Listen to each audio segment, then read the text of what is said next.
ఏలూరు శ్రీరామ్ నగర్లోని MLA camp కార్యాలయంలో వివిధ ప్రాంతాల నుండి వినతులు అందించేందుకు వచ్చిన ప్రజలతో కిక్కిరిసింది. ప్రతి ఒక్కరిని ఆప్యాయంగా పలకరించిన ఎమ్మెల్యే ఆళ్లనాని వారి వద్ద నుండి వినతులు స్వీకరించి సమస్యలను సావధానంగా విన్నారు.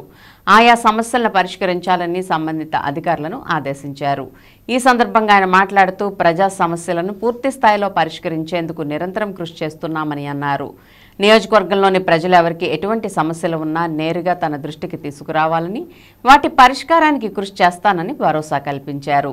ఈ కార్యక్రమంలో నగర్ mayor Shaik Noorjahan Pedababu, YCP Eluru parliament incharge Karumuri Sunil Kumar, రాష్ట్ర medical council pharmacy council board member doctor Dirsala Varaprasad, AMC chairman Nersu Chiranjeevulu, ఇడా చైర్మన్ బొద్దాని శ్రీనివాస్, డిప్యూటీ మేయర్లు గుడిదేశి శ్రీనివాస్, నూకపల్లి సుధీర్ బాబు, ఏఎంసీ మాజీ చైర్మన్ మంచెం మైబాబు, నగరపాలక సంస్థ కోఆప్షన్ సభ్యులు ఎస్ఎంఆర్ పెదబాబు, వైసీపీ నాయకులు మోటమర్రి సదానంద కుమార్, కార్పొరేషన్ కమిషనర్ సంక్రాంతి వెంకటకృష్ణ తదితరులు పాల్గొన్నారు.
మండల